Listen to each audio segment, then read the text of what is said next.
सदियों से इंसान अमर होना चाहता है, मृत्यु पर विजय पाना चाहता है, आदिकाल तक जीना चाहता है। दोस्तों, अगर आप इस रहस्य को जानना चाहते हैं कि कैसे पाए मृत्यु पर विजय, कैसे जीवित रहे आदिकाल तक,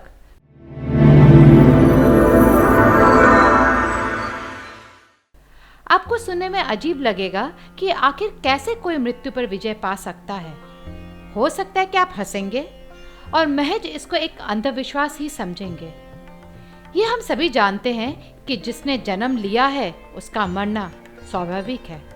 पर आज, जी हाँ दोस्तों, आज हम आपको एक ऐसे बालक के बारे में बताने जा रहे हैं जिसने भगवान शिव को अपनी तपस्या से प्रसन्न करके अमरत्व पाया और अपनी मृत्यु को पराजित किया। जानिए इस कथा के बारे में। प्राचीन काल के समय की बात है।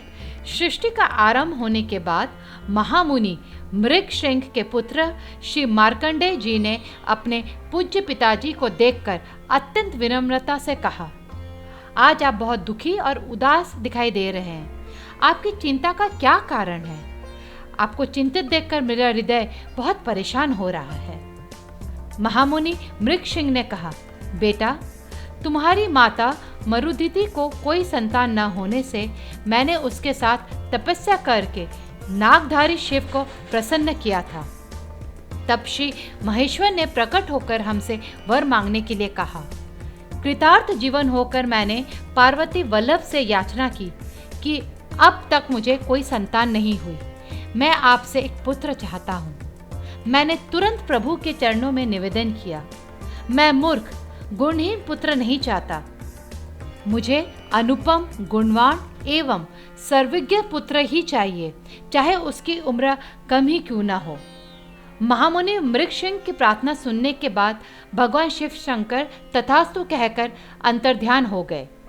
उसके बाद महामुनि मृगशृंग ने अपने बेटे से कहा, मैंने जो भगवान शिव से प्रार्थना की थी स्वीकार हुई और तुम्हारे अंदर भोलेनाथ के अद्भुत गुण विद्यमान हैं।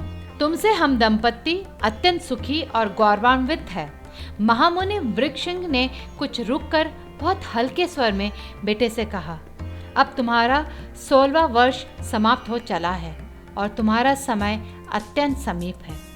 इतना सुनने के बाद श्री मार्कंडेय जी ने अत्यंत गंभीरता से अपने पिताजी को आश्वस्त करने के लिए बहुत ही सरल शब्दों में कहा, आप मेरी चिंता ना करें। भगवान शिव महेश्वर कल्याण स्वरूप एवं अभीष्ट फलदाता हैं। मैं उनके मंगलमय चरणों का आश्रय लेकर उनकी तपस्या एवं उपासना करके अमरत्व प्राप्त करने का प्रयत्न करूंगा। तभी श्री मार्कंडेय जी ने अपने माता पिता के चरणों की धूल मस्तक पर लगाकर भगवान महादेव शंकर का स्मरण करते हुए दक्षिण समुद्र के तट पर पहुंचे। उन्होंने अपने ही नाम पर शिवलिंग की स्थापना की और त्रिकाल स्नान करके बड़ी ही श्रद्धा से भगवान मृत्युंजय की उपासना करने लगा। भगवान शंकर तो महादेव ठहरे। एक ही दिन में प्रसन्न होकर उन्होंने श्री मार्कंडेय जी को निहाल कर दिया। अचानक से मार्कंडेय चौंक गए। आइए जानते हैं क्या हुआ। अपने मृत्यु के दिन श्री मार्कंडेय जी ने अपने आराध्य की पूजा करके स्तोत्र पाठ करना ही चाहते थे कि तभी चौंक गए। उनके कोमल कंठ में कठोर पाश पद गया। श्री मार्कंडेय जी ने दृष्टि उठाकर देखा तो उनके सम्मुख भयानक काल खड़े थे। श्री मार्कंडेय जी ने निवेदन किया, महामते काल, आप थोड़ी देर ठहरे, मैं अपने प्राण प्रिय मृत्युंजय स्तोत्र का पाठ कर लूं। इतना सुनने के बाद महाकाल ने कहा, काल किसी की प्रतीक्षा नहीं करता। बालक, तुम्हारे लिए भी समय नहीं है। काल ने क्रोधित होकर श्री मार्कंडेय जी का प्राण हरण करने के लिए पाश खींचना ही चाहा, दूर जा गिरे। महाकाल पीड़ा से कांपने एवं भय से चटपटाने लगे। मार्कंडेय जी द्वारा बनाए गए शिवलिंग से साक्षात भगवान शंकर ने प्रकट होकर अत्यंत क्रोध से काल के वक्ष पर कठोर पदाघात किया था। महाकाल की दुर्दशा एवं अपने आराध्या का अनुपम रूप लावण्य देखकर श्री मार्कंडेय जी बहुत प्रसन्न हुए। उन्होंने भगवान शंकर के चरणों में अपना मस्तक रख दिया। हृदय से भक्ति रस की नवीन मंदाकिनी वाणी द्वारा स्तुति के रूप में प्रभावित होने लगी। चंद्रशेखरमाश्रय मम किम करिष्यति वै यमः। उसके बाद महेश्वर महादेव ने उन्हें अमरत्व प्रदान कर दिया और बाद में महाकाल भगवान शिव से क्षमा मांगकर वहां से प्रस्थान कर गए। महामृत्युंजय मंत्र यजुर्वेद के रुद्र अध्याय स्थित एक मंत्र है। इसमें शिव की स्तुति की गई है। शिव को मृत्यु को जीतने वाला माना जाता है। ओम त्र्यंबकम यजामहे सुगंधिम पुष्टवर्धनम उर्वारुकमिव बंधनान मृत्योर्मुक्ष्य मामृतात्। इसे मृत्यु पर विजय पाने वाला महामृत्युंजय मंत्र कहा जाता है। इस मंत्र के कई नाम और रूप हैं। इसे शिव के उग्र पहलू की ओर संकेत करते हुए रुद्र मंत्र कहा जाता है। शिव के 3 आंखों की ओर इशारा करते हुए त्रयंबकम मंत्र और इससे कभी कभी मृत्यु संजीवनी मंत्र के रूप में जाना जाता है, क्योंकि यह कठोर तपस्या पूरी करने के बाद पुरातन ऋषि शुक्र को प्रदान की गई जीवन बहाल करने वाली विद्या का एक घटक है। महामृत्युंजय मंत्र भगवान शिव का सबसे बड़ा मंत्र माना जाता है। हिंदू धर्म में इस मंत्र को प्राण रक्षक और महामोक्ष मंत्र कहा जाता है। मान्यता है कि महामृत्युंजय मंत्र से शिव जी को प्रसन्न करने वाले जातक से मृत्यु भी डरती है। इस मंत्र को सिद्ध करने वाला जातक निश्चित ही मोक्ष को प्राप्त करता है। यह मंत्र श्री मार्कंडेय द्वारा सबसे पहले गाया गया था। ऋषि मुनियों ने महामृत्युंजय मंत्र को वेद का हृदय कहा है। चिंतन और ध्यान के लिए इस्तेमाल किए जाने वाले अनेक मंत्रों में गायत्री मंत्र के साथ इस मंत्र का सर्वोच्च स्थान है।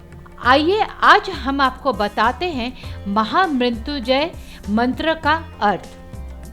त्र्यंबकम त्रिनेत्रों वाला कर्मकारक, यजामहे हम पूजते हैं सम्मान करते हैं हमारे श्रेष्ठ, सुगंधिम मीठी महक वाला सुगंधित, पुष्टि एक सुपोषित स्थिति फलने फूलने वाली समृद्ध जीवन की परिपूर्णता, वर्धनम वह जो पोषण करता है शक्ति देता है, स्वास्थ्य धन सुख में वृद्धि कारक जो हर्षित करता है आनंदित करता है और स्वास्थ्य प्रदान करता है एक अच्छा माली, उर्वारुकम ककड़ी ईव जैसे इस तरह, बंधनात् तना लौकिका, मृत्यु से, मुक्ष्य हमें स्वतंत्र करे मुक्ति दे, माँ न, अमृतात् अमरता मोक्ष।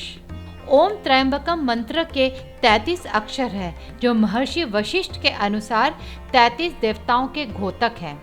उन 33 देवताओं के 8 वसु, 11 रुद्र और 12 आदित्य, 1 प्रजापति तथा 1 षटकार हैं।